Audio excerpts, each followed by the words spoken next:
Hey guys, welcome back to another episode of Craft Beer Me. Today we're at Diego Brewing Co in their new North Park tasting room, and we're joined by Jeff, Lee, and Jarrod, and we have a special co-host today, Juan Martinez of Beers and Cameras.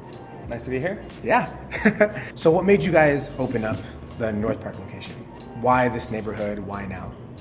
One, the tasting room is associated with two other breweries here. So there's all three independent breweries under one location. The other, we had always primarily been a brew pub, and pretty much our production was always geared towards that and had a lot of demand for our product outside of the pub, and this was the way we felt we could get into it the fastest. So we kind of made that jump from just being a brew pub up to more of a production facility, and then now we can get out into other restaurants and bars, hopefully, and packaging at some point too. So. What's the first beer that we have in front of us? The San Diego Gold. It's pretty hoppy it's not a little hoppier than your usual Kolsch. I do late hop it with a lot of German Hallertau. So it's like a San Diego Kolsch? Yeah, I think you'd have to start using American hops to really make it a San Diego. Yeah. But I'm kind of a hop fan, and I think it's one of the best beers I've made. Took a silver at the San Diego International Beer Festival last year. This thing is really light. It is really good. It's really like clean, and you do get that, like you said, that noble hop character in the back end. This has been sort of the beer that we give to the Coors Light type drinker that hasn't really gotten their feet wet in craft beer yet. Some of the more complex styles. The people will come in, and if they don't know what they want, or they seem kind of hesitant to try anything, so I don't like anything dark. I don't like anything too hoppy. I don't like, what do you usually drink? Coors, Corona, well, try this. And the response has been overwhelming. Normally, probably 80% of the time, that person's gonna order a pump. Take two. Sound, video, sync. 3, 2, 1. That was a slate too. I had to do it. Perfect timing. All right, so what's the next beer that we're having? The second one. Our San Diego Amber. I think this is Jeff's creation. From what he's told me, he was going for that kind of fat tire clone, if I'm not mistaken. It's a maltier, but it's also balanced on the hoppy side. For our San Diego beer drinkers, it's just very easy drinkable. Caramel malts in there. There's some roasted barley, some dark chocolate. Kind of bring up the color, add a little bit more flavor. It's very nice. It's really nice. Going back a few years, the craft beer drinker was not that educated, and this was kind of the style that we, ramped people up to. It's really good. Yeah. Again, like the Kolsch, it's really light. You do get a little bit of that caramel malt flavor. And it's not so filling that you can't have multiple of it. Maybe I'm drinking the wrong one. I think you're drinking the wrong one. You're drinking the Nut Brown. Yeah. I'm like, that's crazy. you're describing it. I'm like, okay, I know nothing about beer. I get none of that. Cool. Oh, now we're gonna have to start. Thanks a lot. Try it again. Yeah. Take 5. Like I mentioned earlier, you run Beers and Cameras. Tell us a little bit about that. It's a photography, videography, just like general creative meetup group. Meets up every 2 weeks at different breweries around. I say San Diego because our chapter meets in San Diego, but we have different chapters opening up. A chapter in Calgary, we have one in the UK, Tucson, and we're gonna get Florence, New York, Portland, Austin. All that's gonna come up hopefully this year. But it's kind of nice. It's just like a networking, just geeking out on camera gear, hanging out with like-minded people, taking photos, and the venues and the places we go to, like the breweries, really benefit, I think, because we bring in like 30, 35 folks around. You guys were here. I was here. We're just over a year old, and we have a good group, good community, and we build a community in these different cities. But we come in and they enjoy the beer, the company, make friends, and then they post to Instagram and kind of build on that organic marketing for the breweries that we go to. It's funny because actually I'd say I met you through Beers and Cameras, but I met you before Beers and Cameras. Yes. Randomly. I used to work at Sony, and I was one of the photography supervisors there, and I sold him a Sony camera. Right. Yeah. And then you came to meet up, and we're like, we met before. I know you. So kind of how the beer community is tight knit. I also feel as though the videography, photography, we're trying to get it to be more like a family feel. And a lot of collaborations going on, and the same way that breweries collaborate on stuff, and you guys, do things together sometimes on. It's people meeting up at Beers and Cameras, but slowly the photographers are getting into beer, and initially they won't know some of the styles, like what's an amber, what's a Marison, what's a porter, what's a but like slowly people are starting to get into it, and once they go to one brewery, they're like, oh well, you know what, I went to that brewery and I really love that style, so that's what I'm gonna order because I know I like a wit beer now. Yeah, things like that. So educational. Yeah, and really beer is beautiful. It really is. I mean, I'm sure you guys feel the same way. Like you look at it, oh, it's a beautiful beer. Look at the colors of. And as photographers, we like to. I think the group likes to showcase that. 3, 2, and 1. So, question of the day again. What's the next beer that we have? Where do we leave off? We're at the IPA right IPA? You go to the IPA? Yeah, sure. What's the name of this one? Gosh, you're gonna be surprised. San Diego IPA. I see a theme. I see a theme. I love the smell. It's pretty heavily dry hopped. You just got some Citra and Simcoe in there. It's good. It's really refreshing. I get that I feel I get more of a subtle grapefruit citrus zest flavor out of it, but I do get that malt feel on the back end when it's going down. That's very pleasant. Nice. This is our number 1 seller now.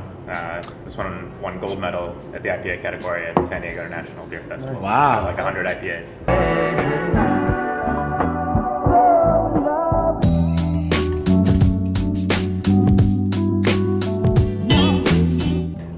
Next beer is the Nut Brown, right? Old Town Nut Brown. And this is your favorite? This is my favorite, yeah. Okay. I've already had this one. It was not the Amber. It was It's not the amber. Yeah, but why do you like it so much? I'll wait for that. My God, I could right away like caramel, nutty, Yeah. toffee, like very mild roast character I get out of it, but it's oh my God, it's good. Sorry. It's gonna be okay. It's gonna be okay. That's like my feelings are like coming out of it. It's like weird. So I mean, there's kind of like the scale of the dark beers. You have the stouts at like that end. You have the porter kind of in the middle. And you have the brown kind of the lighter end. I feel like the brown kind of gets kind of shot to the side a little bit. You don't see them too often. AleSmith has one. Yeah. There's a few out there, but I think it's very well executed. Like you were saying, it's got kind of like toffee, a little bit of chocolate, a little bit of caramel. So like nice flavor composition there. It's a little on the lighter side. Similar to the amber, kind of like smooth, drinkable. I'm kind of a fan of like more obscure styles or something. Like I like Weizenbachs. You don't really see too many Weizenbachs out there, but like the kind of like chocolatey banana taste or something. I like the lighter of the darker beers, the browns. You like the underdog beers. Kind of, yeah. When you drink that beer, where do you see yourself being? Like Here, time, but- place. Really? Here. You know what? I love drinking beers at home. We have a nice yard and stuff, and so I was actually thinking I should bring my wife back, and she would like this, and we could go in the backyard and just hanging out in the backyard.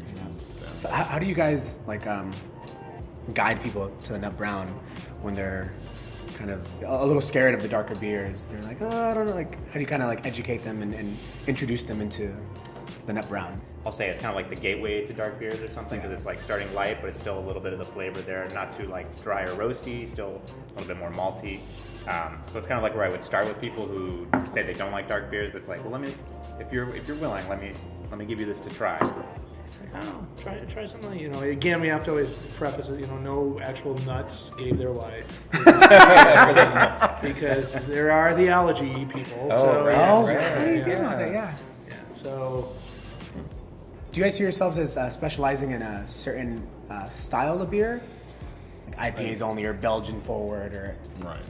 and I can see where you're asking that question, and I think now as society gets more and more niche-y, you know, people are probably going to get that way.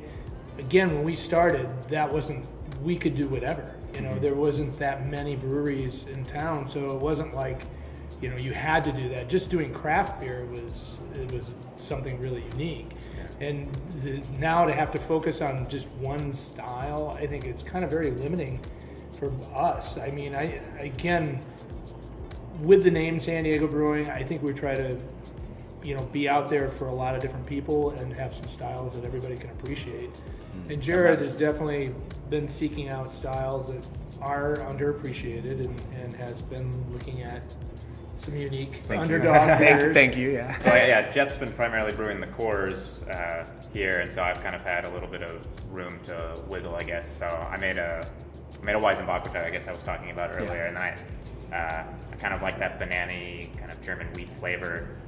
And I was kind of thinking of childhood, and I was like, my mom used to make banana and peanut butter sandwiches for me all the time. So I was like, let's add some peanut butter to that, and let's My check wife it out. makes me that. Yeah. I See, keep talking right? about my wife. She's gonna love this video. She's like, wow, he like loves Ringer. that. Husband of the year. Right husband of the here. year. Right here. No, but yeah. What's this one that we're having next? It's not necessarily a beer, right? Not a We'll beer. let Jeff describe it. Yeah. It's kombucha. It's not the amber. Again, It's not. the It amber. would be the right one way. So how would you, if someone never had kombucha before ever, what is your elevator pitch of describing what is kombucha? Fermented tea. What? It's fermented organic black tea. Carrie Napoli makes this. She's been brewing kombucha since, I think, 2007. Started small like everyone else in the mason jars. We now have 3 barrels capacity currently. Wow. She's probably got about 40 different varieties she's made in the last couple of years. But yeah, for people that come in and ask what is kombucha, it's an open fermented beverage using only tea and sugar. It's made with a tisane from Cafe Moto called Frisia's Garden is what they call it. It's got many different kinds of flowers and herbs and stuff in it. Yeah. It's like a bouquet. It is. It's very bouquet-like. And we just started making this one. It's also on Nitro, which I don't It is know if on anyone Nitro. else is doing kombucha. I have not seen. I've never even heard of that. Yeah. You know, There was some question whether it was actually going to work, so threw it on Nitro and it works. The very first one was a pumpkin pie kombucha, and it kind of added like an a la mode character with the cream. Wow. Yeah, that was Yeah. super cool. It seems like you guys are on the cutting edge of all the. I mean, 28 years ago, you guys started the brewing and then having other taps, and then you guys are kind of like right there, riding the edge. That's good. We don't get a lot of credit sometimes. Again, it's easy. Everybody always kind of looks at what's the newest flash in the pan, but we have been doing this for a while, and hopefully, knock on wood, we get to keep doing it. So it's been fun. It's a pretty good gig. It really is. I mean, over the years, you can't. I can think of a lot of different ways that I could have made a living, but this is actually kind of fun. So. Nice. So one more time, just want to say thanks to all you guys. We're here at San Diego Brewing Company. Thanks again to Juan from Beers and Cameras for inviting me. joining out and sharing and spreading the word of San Diego Brewing out to everybody. And we'll see you guys next time for another episode. Cheers to San Diego Brewing. Cheers. Cheers. But like.